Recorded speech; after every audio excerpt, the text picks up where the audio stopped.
IST group of institute के engineering और management batch 2025 के छात्रों के लिए 4 दिवसीय इंडक्शन सेरेमनी अभिज्ञता पर्व 2025 का प्रारंभ 18 अगस्त को हुआ। 21 अगस्त तक चलने वाले इस इंडक्शन कार्यक्रम का आयोजन लता मंगेशकर सभागार और कॉलेज कैंपस में किया जा रहा है। परंपरागत मां सरस्वती के सम्मुख दीप प्रज्वलन किया गया।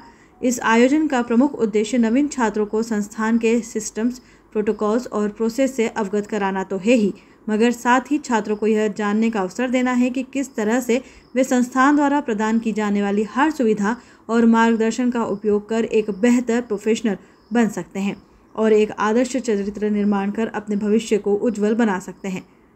समूह के group advisor Arun S Bhatnagar ने छात्रों को संबोधित करते हुए कहा कि वर्तमान माहौल में छात्रों को AI को एडॉप्ट करने के लिए तैयार रहना चाहिए। आने वाले समय में डिग्री से अधिक महत्व स्किल का है।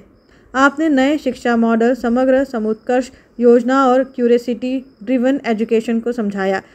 आपने डीप थिंकिंग और नेगेटिव चीज़ों से दूर रहने का आह्वान किया। साथ ही कॉलेज के स्टार्टअप और रिसर्च के लिए बजट प्रोवाइड करने की जानकारी दी। छात्रों को मोटिवेट करते हुए कहा कि परिस्थिति कुछ भी हो, आप अपने आप को तैयार रखें। आपने कहा कि हम बच्चों को इंडस्ट्री 5.0 के लिए तैयार कर रहे हैं।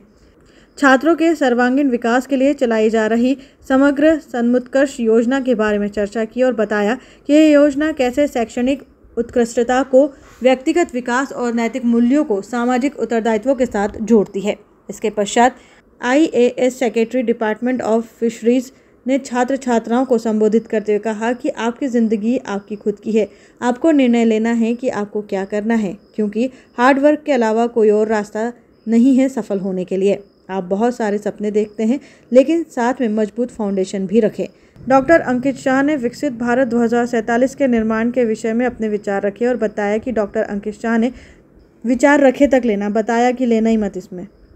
डॉक्टर अंकित शाह ने छात्रों को संबोधित किया। आपने कहा कि छात्रों को कोर सेक्टर वाले कोर्स पढ़ें, क्योंकि अब वो डॉलर वाले जॉब खत्म होने वाले हैं। आगे आपने बताया कि भारत में सेविंग रेट बेस्ड लाइफस्टाइल है, बाकी दुनिया में कंजम्पशन बेस्ड लाइफस्टाइल है। डॉलर के चक्कर में बर्थ रेट घट रही है। US में फर्टिलिटी की प्रॉब्लम है, नई जनरेशन पैदा ही नहीं हो रही है। अंत में प्रिंसिपल डॉक्टर केशव पाटीदार ने आभार प्रकट किया और सीनियर छात्रों द्वारा कल्चरल प्रोग्राम से नए छात्रों का स्वागत किया। ये आज हमारे मुख्य अतिथि श्रीमती रजनी शेखरी जी हैं, जो पहली वुमेन IAS टॉपर हैं। वो आप यहाँ पे आई हैं आज हमारे चीफ गेस्ट के रूप में।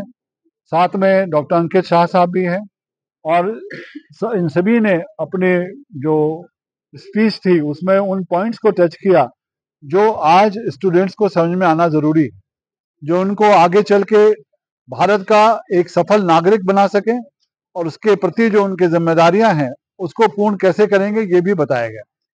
और भारत को आत्मनिर्भर बनना है और आगे आना है तो क्या उनको उनसे क्या अपेक्षाएं हैं और कॉलेज उनके लिए क्या क्या करेगा, उसको प्राप्त करने के लिए उन सब पर चर्चा हुई। इसमें कितने लोग अपना उद्बोधन देंगे? नहीं, आज तो हमारे मैंने बताया 2 वक्ता हमारे जो मुख्य अतिथि हैं और गेस्ट ऑफ ऑनर हैं बाहर से आए हैं। कल 3 लोग आ रहे हैं, जिसमें DYK पाटिल के x vice chancellor doctor Prabhat Ranjan sir, जो अब वहाँ पे नंबर 1 पे आ गए हैं एज एन एडवाइजर, और आइडिया लैब के भी चेयरमैन हैं और न्यूक्लियर साइंटिस्ट हैं, वो कल आ रहे हैं। उनके साथ 2 और इंडस्ट्रियलिस्ट जो यंग हैं और जिन्होंने अपने स्टार्टअप्स में काफ़ी अच्छा काम किया है, वो लोग भी आ रहे हैं। डॉक्टर एक तो मिसेस आज मेहदी अदीन शुक्ला साहब आ रहे हैं और महवीश खान जी आ रहे हैं। सर, विद्यार्थियों के लिए क्या संदेश है इस अवसर पे? विद्यार्थियों के लिए ये संदेश है कि आप केवल डिग्री के लिए ना पढ़ें, बल्कि उसके साथ साथ अपनी स्किल्स को भी बढ़ाएं और उन एरियाज पर कंसंट्रेट करें जहां पर आज इमर्जिंग टेक्नोलॉजीज हैं और जहां पर कि रोजगार के अवसर बहुत ज़्यादा हैं। तो अगर भारत को आगे बढ़ना है तो एग्रीटेक में, डिफेंस में, फार्मा में, स्पेस में, इन सेक्टर्स में भी आगे बढ़ना होगा, क्योंकि AI तो है, उसकी वास्तविकता से डिनाई नहीं किया जा सकता। तो हम 4 स्तर पर AI पढ़ा रहे हैं। AI literacy, AI fluency, AI experts and फिर उसके आगे एजेंटिक AI एक्सपर्ट्स, ताकि वो डिफरेंट तरीके का एक्सपोजर उनको हो। और उसके साथ साथ जो सॉफ्ट स्किल्स हैं वो आगे चल करके बहुत रोल अदा करने वाली है, जिसमें communication, adaptability, critical thinking, analytical thinking, resilience, flexibility, agility, ये सब काम आएंगे, ताकि बच्चों को लाइफ लॉन्ग लर्नर बनाने की तरफ बढ़ाना है। केवल 4 साल की शिक्षा से काम नहीं चलेगा, क्योंकि आज टेक्नोलॉजी जिस तेजी से बदल रही है, उस तेजी से उनको अपनी सोच भी बदलनी होगी। अडॉप्टेबिलिटी बहुत जरूरी है कि आप किस तरह से अपने को बदल सकते हैं, तो उसकी तरफ उनको ध्यान जाना है, उनको क्रिटिकल थिंकिंग उनकी डेवलप करनी है। जी, पहली आईएएस टॉपर रही हूँ, बट जो मैं कहना चाह रही थी वो बच्चों को मैंने बताया कि बेसिकली आप सब में एक पोटेंशियल है, एक सक्षमता है, जिसे पहचानिए और जानिए कि आप क्या करना चाहते हैं जिंदगी में, और उस सक्षमता को इनफैक्ट अचीव करने के लिए अपने पोटेंशियल को रियलाइज करना बहुत जरूरी है। जिसके लिए कि मुझे लगता है कि कॉलेज के अलावा परिवार को भी उनके साथ खड़े होना है, क्योंकि माँ बाप को अपना जीवन जी लिया है, बच्चों को गाइडेंस देने के अलावा फोर्स नहीं करना चाहिए कि आप क्या करें। हर एक बच्चे में एक खुद की जिंदगी की चॉइस कि मुझे क्या करना है, क्या बनना है, खुद की चॉइस होती है, और उसी तरह से उन्हें आगे बढ़ना है।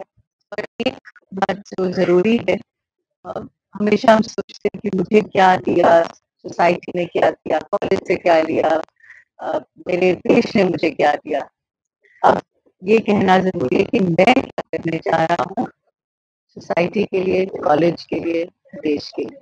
लड़कियां और लड़कों में कोई अंतर तो है नहीं, बिल्कुल भी नहीं। उनके दिमाग, उनकी सक्षमता में, उनके जिंदगी के जीने के रवैये में किस तरह से उन्हें आगे बढ़ना है।